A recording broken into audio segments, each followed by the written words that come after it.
टेवीह बाबनि ते ॿधल किताब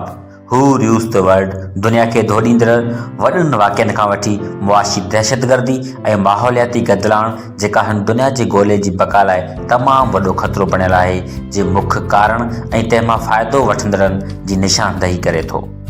चोम्स्की मोहक़ानी अंदाज़ में सोवियत यूनियन ऐं अमेरिका विच में सर्द जंग दौरान पेश ईंदड़ मुख़्तलिफ़ वाक़िअनि, अमेरिका ऐं इसराइल जे फ़लस्तीनियुनि ते कयल ज़ुल्मनि, क्यूबा, वेनेज़ुएला समेत लातीनी अमेरिका जे ॿियनि मुल्कनि जे अंदरूनी मामलनि में अमरीकी हथचुरान, ईरान ते लॻायल पाबंदियुनि ऐं ॿियनि अहम मामलनि ते तजियो पेश कयो आहे।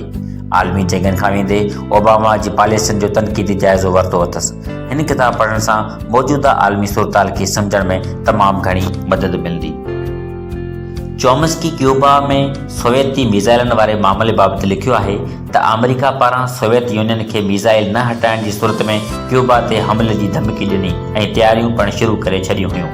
सोवियत अमेरिकी मुतालबो इन शर्त ते मञियो अमेरिका तुर्कीअ में रूस ते हमले करण लाइ हथियार कढंदो ऐं क्यूबा ते हमलो न कंदो। सोवियत जो हीउ फ़ैसिलो दुनिया खे तबाह थियण खां बचाइण लाइ तमामु अहम फ़ैसिलो हो, जंहिंखे अमेरिका पंहिंजी फतह तस्लीम कयो।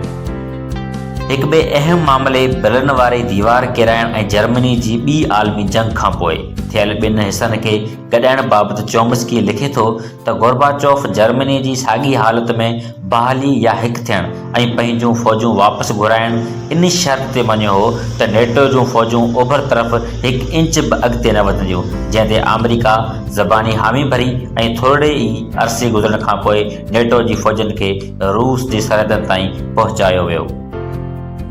लेखक उसामा बिन लादेन जे क़त्ल वारे वाक़े बाबति लिखे थो त तंहिं वक़्त जे पाकिस्तानी आर्मी चीफ इशफाक परवेज़ कियानी खे ॿुधायो वियो हो त हमिलो थियण वारो आहे, जंहिं ते कियानी पारां कंहिं बि अणॼातल जहाज़ जी पाकिस्तानी हदनि में दाख़िल थियण जी सूरत में मथसि हमिलो करण जो हुकुम ॾिनल हो, छो त कियानी ईअं पिए सम्झो त अमेरिका पारां भारत खे इशारो ॾिनो वियो आहे त उहो उसामा जी रिहाइश ते हमिलो करे। पर पोइ ख़बर पई त अमेरिका पाण हमिलो कंदो ऐं संदसि पारां अफ़गान जंग में इस्तेमालु थींदड़ जदीद जंगी तयारियुनि खे तयारु कयो वियो हो त जॾहिं अमरीकी हेलीकॉप्टरनि ते पाकिस्तान पारां कंहिं बि क़िस्म जो हमिलो कयो वञे त उन जो जवाबु ॾियनि, जंहिं ते पाकिस्तानी इख़्तियारनि खे पुठिते हटणो पियो। हिन किताब में चोम्स्की साउथ अफ्रीका जी आज़ादी में अदा कयल क्यूबा जे किरदार ते नेल्सन मंडेला पारां चयल लफ़्ज़ लिखे थो त मुंहिंजे क़ैद में घायल ॾियारनि दौरान क्यूबा उत्साह जो ज़रियो हो ऐं फिडेल कास्ट्रो हिकु ज़रूरतमंद पहाड़ जियां हो, जंहिं इन ॻाल्हि त गोरे बदमाशनि खे को बि शिकस्त नथो ॾेई सघे खे कूड़ो साबित करे ॾेखारियो, जंहिं ॾखण अफ्रीका जे माण्हुनि खे उत्साह ॾिनो। अमेरिका जे क्यूबा सां कयल ॾाढ जे बहस खां अलावा फ़लस्तीनियनि ते इसराइल ऐं अमेरिका पारां कयल ज़ुल्मनि ऐं बदमाशी जे सभिनी लीकनि खे लताड़ण जी छिनछाण पिणु चोम्स्की पारां हिन किताब में चङे नमूने कई वई आहे। इन सां गॾोगॾु वेनेज़ुएला में अमेरिका ऐं संदसि भाइवारनि पारां मौजूदा वक़्त में पैदा कयल बहरान ऐं मदूरो जी हुकूमत हटाइण वारनि साज़िशनि खे सम्झण लाइ लेखक पारां वेनेज़ुएला जे इनक़लाबी ह्यूगो शावेज़ जे दौर में उन सां कयल ॾाढ ऐं साॻियुनि साज़िशनि ते जेका रोशनी विधी आहे सा उतां जे हाणोकी सूरताल खे सम्झण लाइ इंतिहाई अहम आहे। शावेज़ सदाईं तेल ऐं तवानाईअ जे ॿियनि ज़रियनि जे बेरहमाने इस्तेमालु ख़िलाफ़ आलमी क़ुवतनि खे गॾिजी वेहण जी सलाह ॾींदो रहियो, बावजूदु इन ॻाल्हि जे त संदसि मुल्क तेल जे ज़ख़ीरनि सां मालामाल हो। अमेरिका जी अखि वेनेज़ुएला जे तेल जे ज़ख़ीरनि ते शावेज़ जे ज़माने खां बि अॻु जी आहे, जंहिं अॻियां शावेज़ या शावेज़ी नज़रिए जो पोयल मदूरो कंहिं रुख जी दीवार खां घटि न हुआ। शावेज़ ते हमला कराया विया ऐं संदसि ख़िलाफ़ कूड़ियुनि बग़ावतनि खे पिणु जनमु ॾिनो वियो।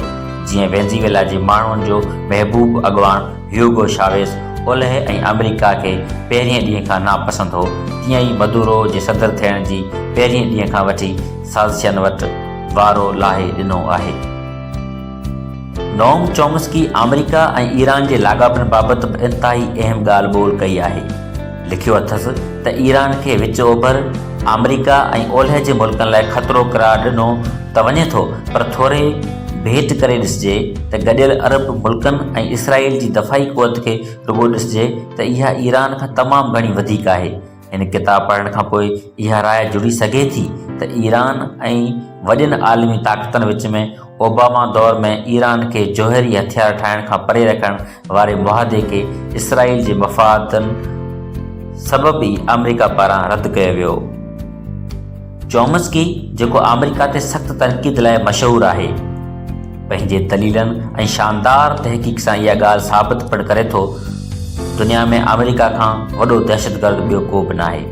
उनजो हिकु मिसाल ॾींदे चए थो त फ़र्ज़ु कयो जेकॾहिं प्यूटन इहा ॻाल्हि करे त हिन पंहिंजे मुल्क जे ॻुझे इदारे KGB खे हुकुम ॾिनो आहे त ॿियनि मुल्कनि में संदनि पैसनि ते विढ़ंदड़ अंदरूनी वेढ़नि जी जांच करे ऐं जेके सही कमु नथा कनि तंहिं बाबति हू कुझु ॿियो सोचनि, यानी खेनि पैसो ॾियणु बंदि कनि। इन ॻाल्हि जो नतीजो ही निकिरे हा त इंसानी हक़नि जा वॾा अलमबरदार यूरोपी मुल्क तोड़े अमेरिका रूस ख़िलाफ़ बाहियूं ॿारे ॾियनि हा, पर संदन कहिड़ी मजाल जो अमेरिकी सदर ओबामा लाइ कुझु चवनि। जी हा, इहो हुकुम CIA खे ओबामा पारां ॾिनो वियो हो।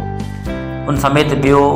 केतिरियूं ई अहम ऐं दुनिया जी सियासत खे सम्झण लाइ काराइतियूं ॻाल्हियूं हिन किताब में लिखियल आहिनि। सिंध, पाकिस्तान पूरी दुनिया जी सियासत में दिलचस्पी रखंदड़ हर शागिर्द खे हिन किताब जो मुतालो ज़रूरु करणु खपे।